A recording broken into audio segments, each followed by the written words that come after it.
Hi, I'm Eva. I hope you all have been well, safe and sound, enjoying your life, but we both know that that isn't the case. You're playing Destiny 2 after all.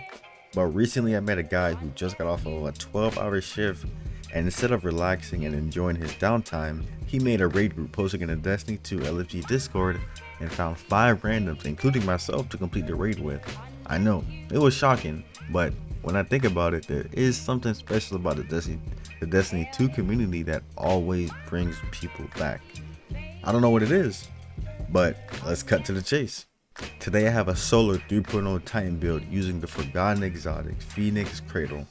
I decided that instead of being an Arc 3.0 Titan that I wanted to switch things up, so consider subscribing as I will be making plenty of different builds in the upcoming seasons to prep for Lightfall and so forth. But moving on, we will be using Phoenix Cradle, which will allow Soul Invictus to last twice as long. On the other hand, this exotic allows allies to benefit from Soul Invictus and Solar Restoration.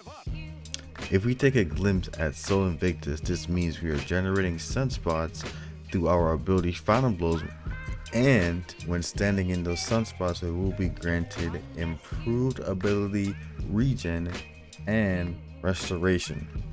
So with this build, you can step into a more support role with your Titan.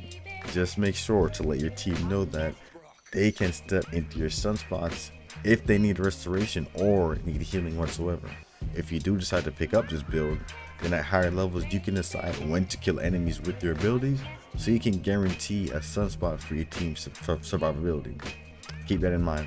You are constantly healing with sunspots, and combined with the cure you will be getting in this build, you have a high probability of surviving unless you're like me and just run straight into a line of fire. In this clip I am solo in a Grandmaster Nightfall, and that wasn't the best situation for this build, but you can see from the gameplay that you can survive a lot of damage in a sunspot. You can tank a lot of damage in this sunspot, keep that in mind. Some enemies do hit harder than others, so don't just rush into a line of fire. Taking a deeper dive into the subclass, I run Burning Maul because I like to do spins, but the super is up to you. I just like doing spins with my Burning Maul, that's why I really choose to run it. You can choose to pick up the other hammer if you like that, but it's completely up to you. We will be using Throwing Hammer so we can consistently secure ability kills and create some sunspots, but keep in mind securing a kill is difficult in harder content, but by hitting an enemy and picking the hammer up, you will get a burst of healing, so keep that in mind. For my grenades, I like to run thermites. I find this super easy, almost like a pocket forbearance, to get kills with this grenade, so I decided to put it in my arsenal. Getting a kill with the thermite grenade is a no-brainer. It's a 1-2 operation. All you really need to do is just throw it down in a straight line and you can almost guarantee to pick up a kill. Aspect wise, we will be using Roaring Flames. This will allow our ability kills and ignitions to increase our ability damage to a stack of 3, and which each stack being a 20% buff, we can get up to a 60% increase. This will allow us to overpower trash mobs with adds even when severely under light in problematic encounters. Think of problematic encounters like Master Totem Challenge. That was very hectic when it first came out, and if you didn't have a good build and a good team, you probably did not get that completed. So you need a good build to get something like Master's Totem Challenge complete. And this is a build that you could even consider picking up for a challenge like that. For the main aspect we are relying on, that would be Soul Invictus. With this, all ability kills and killing scorched targets will spawn sunspots. Standing in those sunspots will give us ability regen, which lasts 5 seconds.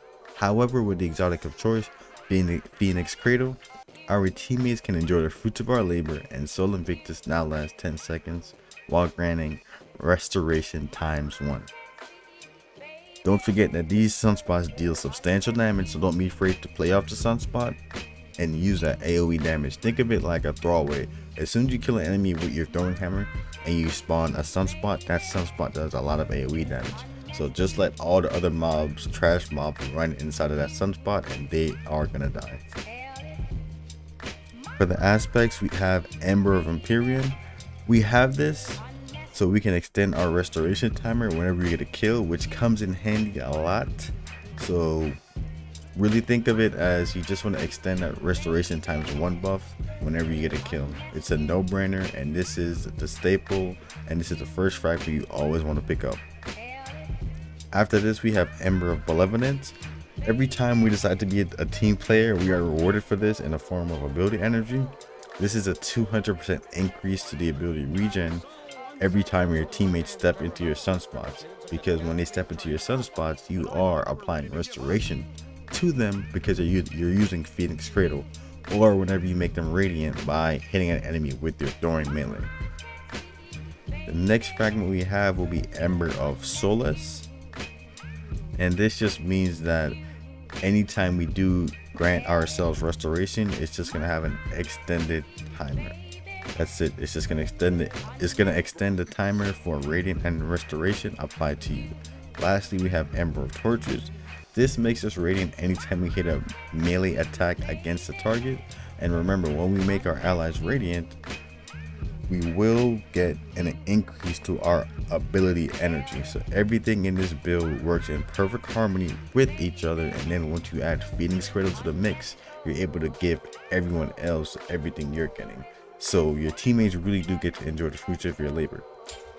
All these fragments are really good, and I suggest every single one of them. Now, let's jump straight into the armor mods we will be rocking in this build. The only 2 armor mods required for this build that I will say that you do need will be Well of Life and Melee Wellmaker. Those are the 2 mods you definitely need to pick up before anything else. Well of Life and Melee Wellmaker. Those are the 2 that are required. Everything else you can play around with. The things I play around with will be Bountiful Well, just to spawn more elemental wells, because we are creating them just by hitting and killing targets with our melee. More so killing. I don't know why I said hitting. Hitting is just going to grant us cure. I do have Seeking Wells just so that our solar elemental wells will attract to us, and then I do have another melee well maker so we can just spawn even more elemental wells. But that is it for the build. We have Well of Life and Melee Wellmaker. Those are the 2 and most important armor mods that you will need to make this build work. Other than that, that pretty much wraps up the video. Thank you guys for tuning in, and as always, have a good day.